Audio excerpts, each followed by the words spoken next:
All right, is my mic awesome? Yeah, super like opening act for me here to have a panel stand up and say, who wants to listen to security? And now it's your closing presentation on security. Yeah, thanks for that. But I brought some treats. It'll be a little interactive today. I know I'm the last one of a couple days of a conference, so I have 3 matis up here to keep y'all awake. And if y'all don't drink them, I will, and then it'll be a really fun presentation as I go through 3 of these things. All right, my name's Jake. I'm coming from StrongKey. Here's what we're going to do today. I will spend very brief time talking about who we are. We will talk a little bit more about why do breaches keep happening. We're going to look at some examples of that, and then I'm going to say to y'all, what are you going to do about it? And that's where I hope to spend a good second half of this. I know we're getting toward the end. We'll be quick, we'll be punchy, and hopefully a little bit interactive. We are both a startup and an established company. So we've been around for almost 2 decades. We're half here in North Carolina, half in California. We protect data, any kind, any sort, all sorts of different use cases. Anything from 50 million electronic tickets on a ticket marketplace. We secure one of Western Europe's central banks as they exchange files to and for with other European central banks. The largest payment processor in Singapore uses us for ATM PIN processing, and we do a lot of stuff in PCI. So we love solving problems. We use something that I think it was Adam from Sikich, if I'm saying that correctly, introduced yesterday. He said, hey, one of the things you can do is use hardware to protect your keys. We've got hardware. So we got a big box and we got a small box. And ever since Silicon Valley came out, I have a hard time bear with me.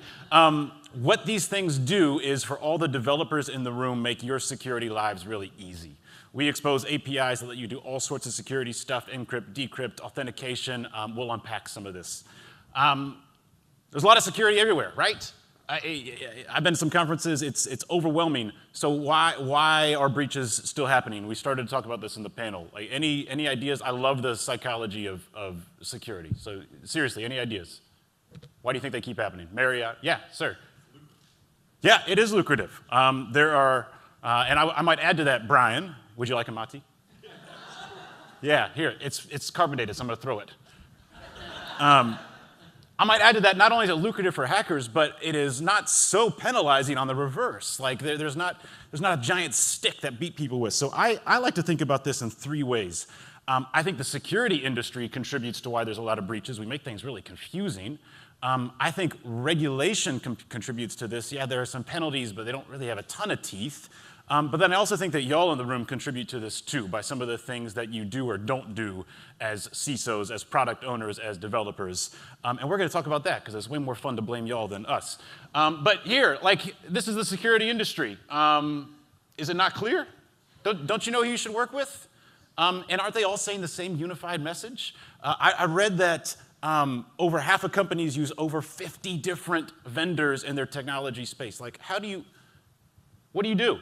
What do you do? And you walk around a security conference and you hear like, hey, the cloud is the best. And you say like, hey, don't go on the cloud ever. And then like, hey, use passwords and 2-factor. Hey, don't use 2-factor. Like there's a lot of conflicting messaging. I think the security industry could do that better.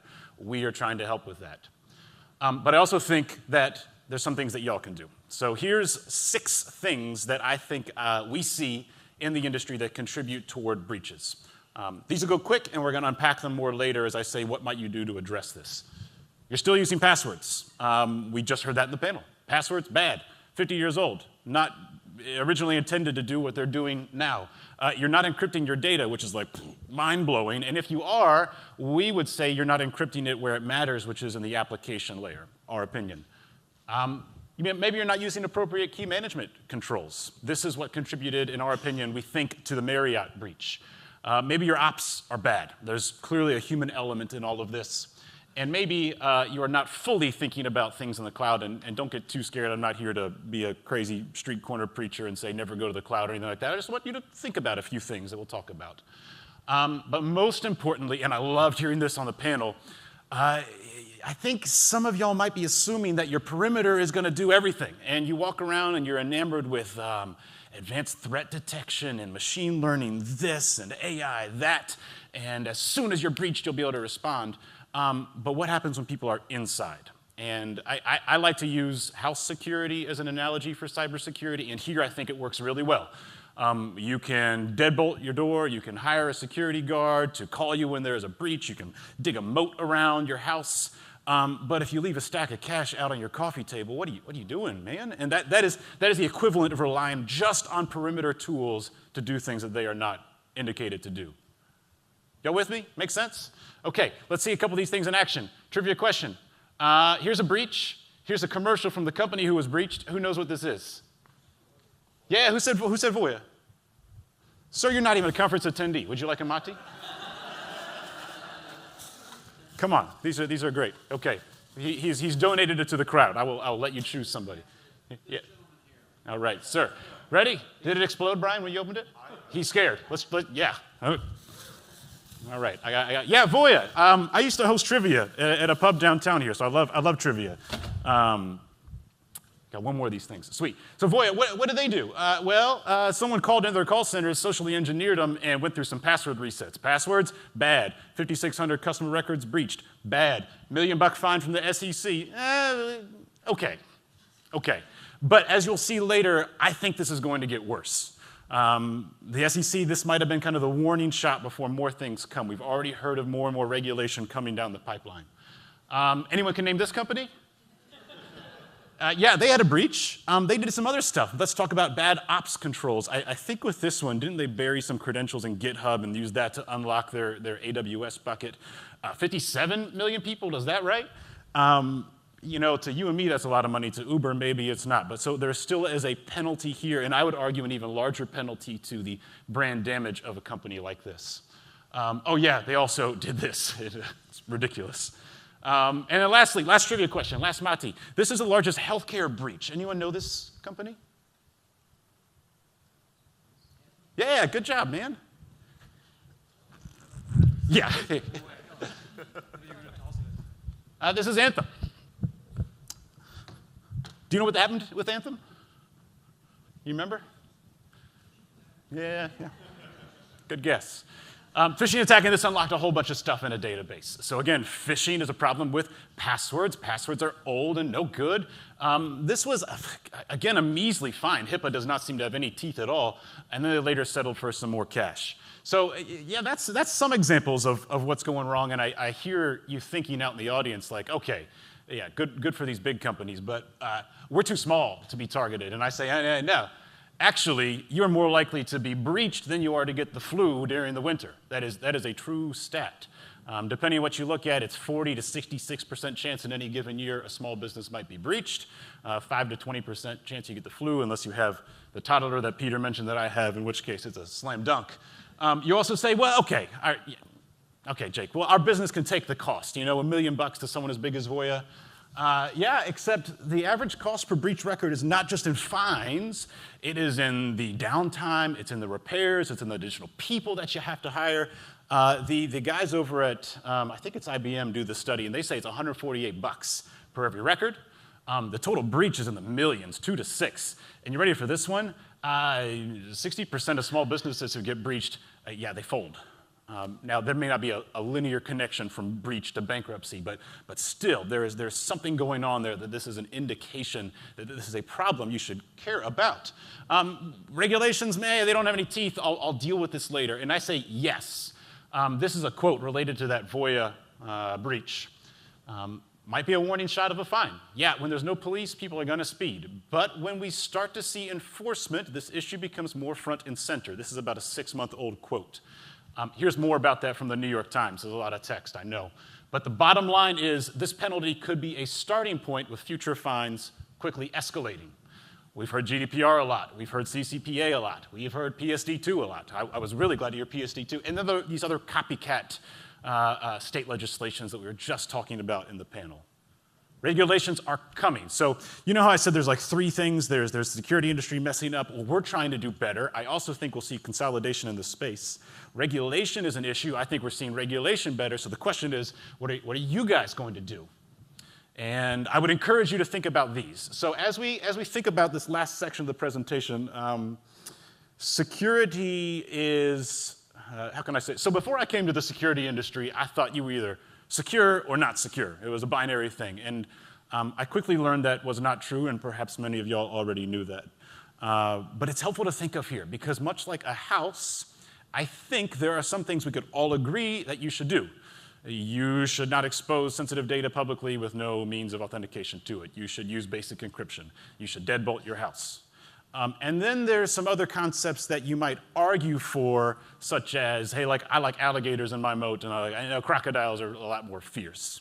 And so please hear these next 6 things as some that I think are fairly innocuous, and then some that have been our experience over the last couple of decades of recommending this. Just put that out there. And if you disagree with me, too bad, because I'm very conflict averse, and there'll be no time for Q&A.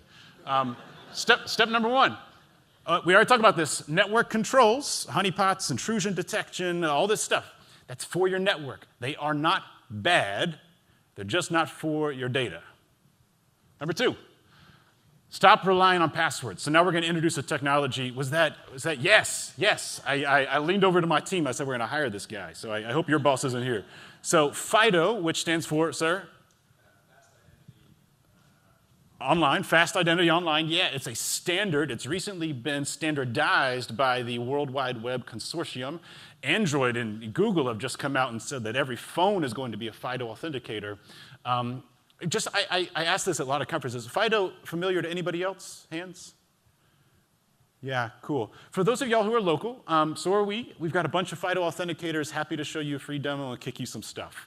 Basically, it uses public key cryptography such that your secret is never revealed. So the problem with passwords, the problem we would argue even with other things like OTPs, are they are a shared secret. There's a big matching database out there somewhere that will betray your secrets, even, yes, down to something like RSA Secure ID, which was a USB you would plug into your computer and to rotate the pins. You'd be like, oh man, it's rotating so often, this is so secure. Even that was breached. FIDO eliminates that shared secret problem. We think you can implement it fairly easily in a way that is becoming increasingly adopted. Encrypt your data. All the regulations we talked about say you should encrypt your data. I don't think we don't need to belabor this, but some people still are not doing this. But a little bit more about, I said, encrypting data in the application layer. So I'll be honest with y'all, I'm a business guy, I'm not an engineer, so I can tell you what I know, and then if this is something that you would like to learn more about, I'll put you in touch with the right people. Our approach to this is you want to encrypt within the highest possible layer of the stack. If you're encrypting within a database, an application can unlock that database, and if malware has influenced that application, then away you go. And we would say that same logic would extend to the whole stack. We encourage people we worked with to look to encrypt within the application. This often includes identifying what is sensitive data and what is not, and segmenting it accordingly, and away you go.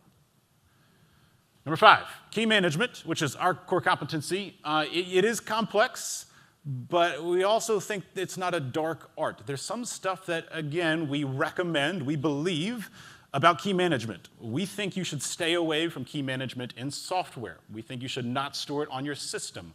We think you should use hardware modules like the ones I've shown up there and HSMs that are out there in the market to protect your keys. NIST was mentioned yesterday as well, I believe. Yeah, check out NIST and what they recommend in terms of encryption strength. And then lastly, M of N controls is something we implement to ensure that your custodians of your keys are distributed across an organization. Happy to talk more about any of these too, and we'll get very technical here with cloud key management. KMS is key management software. We have observed tends to be software. We have observed that HSMs available in the cloud can be accessed by a shared secret. We would argue, and I would not present this as gospel truth, we would argue that makes that a little more vulnerable than other options. Not hard truth, but something to talk about and think about. And even more importantly than that, even if that point is an aside, configuration errors tend to abound in cloud environments. Just like the Uber breach with something silly that people did, the stat that I read, I think it was from Cisco, was that 53% of organizations they saw had misconfigured an AWS bucket to just expose their stuff to the world. So even putting aside what we may or may not argue about with security in the cloud, it's certainly an operational control that you should think about. Yeah? Those are my 6 things that you might think about. Cool. I'm sure that was someone on my team. So I'll close with that. Be thoughtful and careful with data encryption in the cloud. We'd love to talk more about any of this in person, or you can talk with our techies in California if you happen to be there. Some things to leave you with. If you like any of the business side of this, if you're interested in learning more, I can put you in touch with the right people.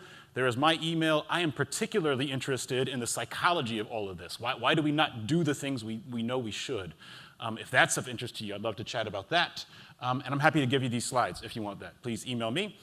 If you are a developer, we are creating a new community that is nonpartisan. It is intended to be for developers by developers called the encryptedweb.org. I encourage you to check that out and maybe learn a bit more about these topics. And if you're a Twitter person, we are, of course, on Twitter as well. Great. Awesome. That's it from me.